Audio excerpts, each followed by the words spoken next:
بسم الله الرحمن الرحيم.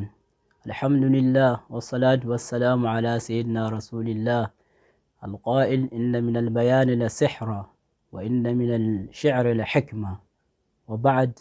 السلام عليكم ورحمة الله تعالى وبركاته.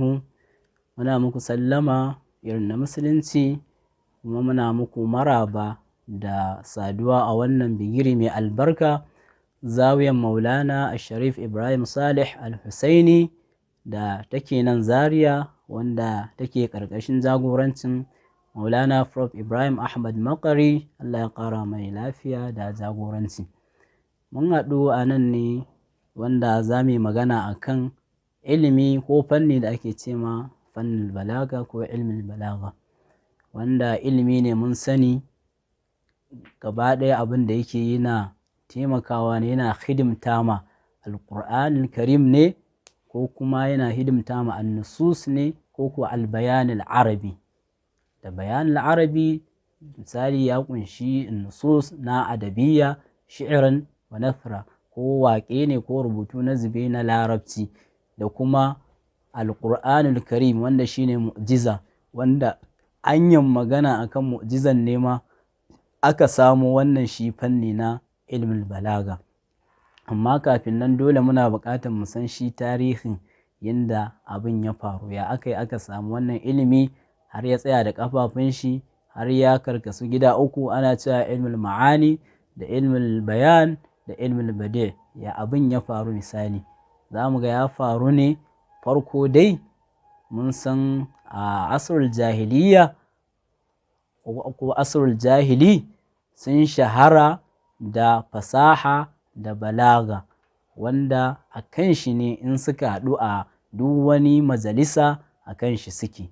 Hakanan in suka haɗu a kasuwanni ne, a ina ne, kusan duk abin da suke fakari da shi kenan in sun tashi fakari misali. Don haka in an samu mawaƙi ko an sami shi khatib, wani mai khutba, za a ga an taru ma an yi hafla, ana murna, ana walima, sabidda me, sabidda an samu wani abun fakhari wanda zai kiyaye dukkan wani abin nan, tun daga da suke cewa shi ash-shi'r diwanul arab, diwani ne, kundi ne wanda yake tara duk wani abun fakhari na wata ƙabila a cikin larabawa. Don haka dole fakharinsu za ga da shi wa'annan abubuwan suke yi.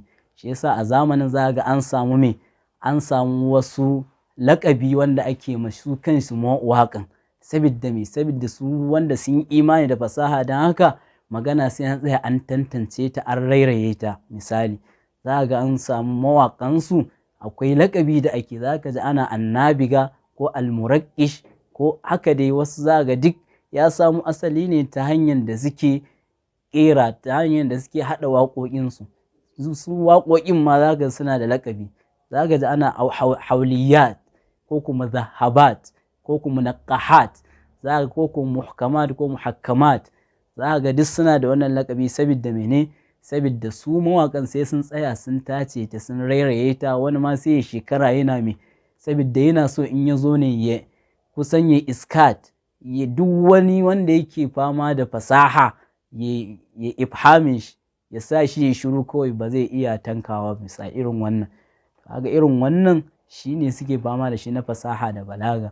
Don haka za ga wasu ma sun shahara ba ma irin wannan ba, a'a sun kai lokacin da za su iya fifita wannan akan wannan, ta hanyar da za su ce a'a wannan ya fi wannan. Sabidda me, ba dole ne kuma a ce ga dalili ba, wani lokaci za a bayyana dalilan amma ba irin dalilai ne za a ce sun tsaya da ƙafafunsu wanda tun a lokacin sun yi ƙarfi ba. Kawai dai abu ne sabidda su dama suna magana ne akan sajiya, akan fiɗira.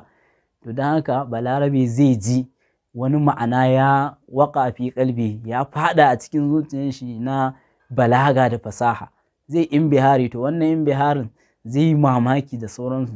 To garin mamakin wani zai iya ƙoƙarin faɗin dalili, wani ba zai faɗi dalili ba, amma dai shi ya ji a cikin ɗabi'ansu, a cikin fiɗiransu, a cikin sajiyansu suna jin irin wa'annan. To wa'annan mulahazatin ɗan abubuwan ra'ayi da ake bayyanawa su ne za mu gani in aka suka tattaru da wannan asarin na jahiliya, ko sannan kuma da asar sadul islam shi ma da asar umawi an suka gangara shi ne za a fara haɗa su a fara samar da wannan ilimi na balaga, saboda dama kowane ilimi haka yake yana farawa ne a aikace tatbiqan kafin a samu nazariya. Nazariya na zuwa ne bayan an samu ilimi ya fara yawa, kuma an samu wasu ilimi daga waje sun zo sun haɗu, an samu wani sakafa daga waje ya zo ya haɗu. Dan haka kowane ilimi sai ai gadin shi da wasu ƙa'idoji wanda kai ya zo wasu abubuwan da bai kamata su shiga wannan ilimin ba su shiga cikinsu, ko abubuwan da bai kamata su fita ba su fita ba. Duk da shi ilimin balaga shi kuma ba ya cika son irin wannan ƙa'idojin ba ne, saboda shi ilimi ne na zauƙi.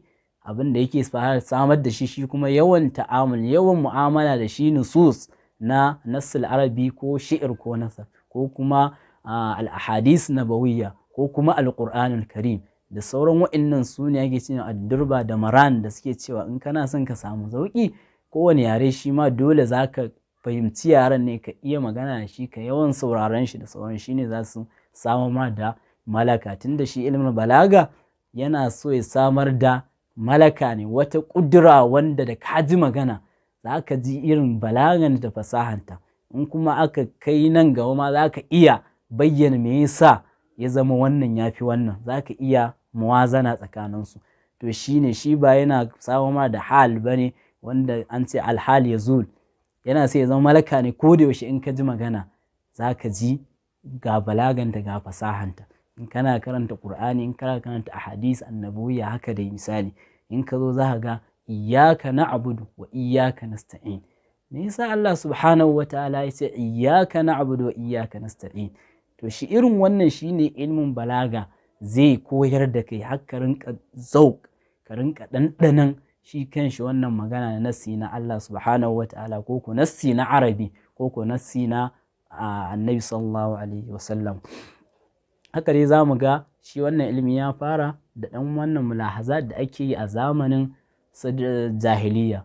Za mu ga in sun haɗu haka a kasuwa ka an so ukaz, za mu ga ana kafa ma wasu tantuna saboda mai sun isa za su iya ba da ra'ayi, kayan da ya faru da Nabiga wanda ya fifita Aisha da Khansa wani lokaci, ko akan ya fifita Aisha akan Khansa da Hassan. Hassan yake zuwa ya ce ai bai mai adalci, shi ya fi shi, cewa da kake cewa mene, yake cewa ina cewa ga yanan lanal jafanat lughurri al ma'ana bidduha wa asyafuna yaqtuna min najdatin dama waladna banil anqa'a wa ibni muharrakin fa akram bina khalan wa akram bina nama. Yake cewa to ai kai anan kayi kaza, ya ƙara naƙadin shi ya ce nan bai kamata kai, kana fakhari ne, ya kamata ka zo da wata kalma mai kaza, anan kana magana akan kaza ne, ya kamata ka yi abu kaza. Haka dai za mu ga mulahazat ne ake bayyana su. Daga baya shine za a rinka ɗauko wannan mulahazat ɗin ana sa musu suna shine mustalahat balagiya. A haka dai aka samu ilimin balaga. Haka nan muka zo sadrul islam sai mu ga duk a wannan shaharan da suka yi na waka, a wannan shaharan da suka yi na fasaha, sai aka zo aka samu wani magana sunan shi alqur'ani.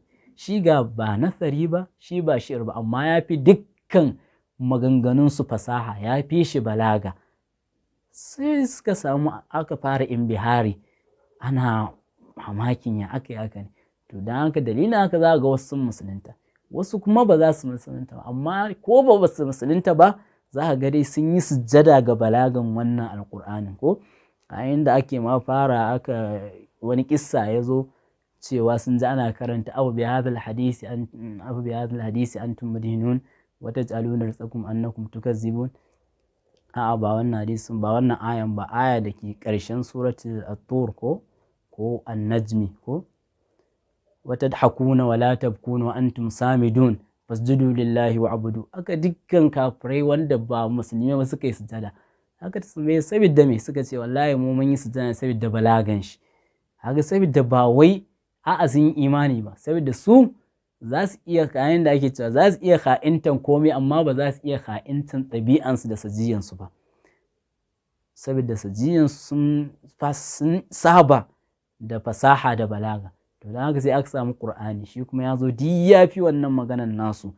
Kayan da ake cewa dama shi asar jahili kayan wani tamhid ne, muƙaddima ne akan zuwan alƙur'ani.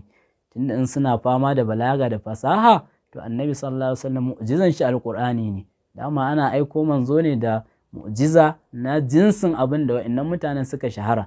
In kuma ana maganan fasaha ne da sarrafa yare da harshe, in aka same su dama wannan an gama, su ne suke da irin wa'annan. To sai ya zama alƙur'ani shi kuma ya zo da uslub wanda ba su saba da shi ba, ba su saba jin irin shi ba, yasa wasu suka musulunta wasu ba su musulunta ba. Haka dai za mu gani, haka nan kuma a wannan dai irin sadar islam za mu ga a cikin sahabbai da cikin mawaƙa haka dai ana samun su ma irin wa'annan bayyana ra'ayi na ɗan ta'alili, dalilin da ya sa wannan abun bai ya zama kuskure ko ya zama ya yi kyau ko kuma ya zama ya fi wancan maganan kyau. Kan kissan sayyidina Abi Bakar da ya tambayi wani mai sai da riga ya ce a tabi'uhu, sai ya ce mai la afakallah, sai sayyidina Abubakar ya ɗan ji wani iri, ya ce wai haka ba haka ya kamata ka ce ba, ka ce la afakallah. Saboda daga baya malamin balaga suka zo suna ta'alili suka ce saboda in ka ce la afakallah ka an ka ce kar Allah ya bashi nasara, kar Allah ya ƙara mai lafiya ne, shi kuma yayi ne irin na kalma na girmamawa irin la Allah ya ƙara ma daraja ko Allah ya ɗaukaka ka. To amma in baka sa wawun ba, kaga zai zama ka an kai mai addu'a ne akan shi ba addu'a kai mai ba. Daga baya shine kun ga irin wannan mulahaza din ne ake zuwa aka cire ilimin balaga, aka samu wani abu da ake ce mai alfaslu wal wasl. Ina ne ya kamata ka yi faslu, ina ne ya kamata ka yi wasl, duk irin wannan mulahaza din a ƙarshe dai shine za a zo a ɗauke su a mai da su ƙa'idoji na wannan ilimi wanda za su taimaki wanda ba ainihin balarabe ba, wanda in ya tafi a kan shi shi ma zai iya abin da balaraben asali zai iya yi na ɗanɗanan shi kan shi alkalamul arabi ko ku ɗanɗanan tazawwuk na alƙur'anul karim. Saboda alƙur'ani kayan da Abi Hilal yake cewa yana daga cikin wajibi wanda ya kamata musulmi bayan tauhidi ya sani, saboda me in kana son ka san ijaz na alƙur'ani, me yasa ƙur'ani ya zama mu'jiza, yace so dole sai ka san wannan ilimin, ba kawai wai ya zama na kawai wanda yake takhassus ne a wannan ilimin ba, yace a'a in dai kai musulmi ne wajibi ne haka nan ka san wannan. Haka nan za ga mulahaza din muka zo sadrul asr umawi za mu ga shi ma dai duk irin wannan ne. Mawaƙa tun da lokacin waƙa ya ƙara ya fara haɓaka, ana samun mawaƙa da yawa, ana samun balad na gidan sarauta mawaƙa na cika. To su ma masarautan ai su ma larabawa ne sosai, mawaƙa ne, za ga wasu ma dama akan samu su manyan malaman luga ne kan su Asma'i da sauransu zo suna su suke rainon su, don haka su ma larabawa ne an sajiya da ɗabi'a. Don haka mawaƙi zai zo yana rera waƙa a gabansu su ɗan bashi ra'ayi ko su ji sun ƙi wannan abin saboda me, saboda bai yi abin da ya kamata ya yi ba, bai kiyaye da wa yake magana ba, bai yi amfani da lafazin da ya dace da wannan ba. Duk wa'annan aka tara daga baya shine malaman balaga dai za su zo su ɗauke su su sa musu suna mustalahat, saboda a wannan marahil ne wannan zangon ba wani maganan cewa wannan mustalah sunan shi kaza babu, kawai ana ɗan mulahaza ne akan sajiyansu na balaga da fasaha suke yi. Don haka daga asrul jahiliya zuwa asrul sadr islam zuwa asrul umawi za mu ga duk mulahazat ne wanda ake dan bayyana su wurin kyan magana ko rashin kyan magana, dacewa ko rashin dacewa. Duk daga baya za mu ga bayan an fita wannan asrul abbasi sai a fara kuma rubutu, shi ma rubutun ba da sunan ilimin balaga ba, a'a da sunan dai kyan maganan sai a dan bashi suna na wanda daga baya za a zo a ɗauke shi a mai da shi ilimin balaga. A haka dai insha Allahu ina ga za mu tsaya a nan, haɗuwa na gaba sai mu fara magana akan ya aka yi aka fara rubuta wannan ilimi haka ya ɗan fara, kowane malami zai zo yi magana ya ba da gudunmuwan shi akai, haka aka sako aka zo aka samu wannan ilimi ya tsaya da kafan shi, kuma haka zo ma lokacin da aka karkasa shi ya zama kashi 3 insha Allah. Wa sallallahu ala sayyidina Muhammadin wa ala alihi wa ashabihi wa sallam.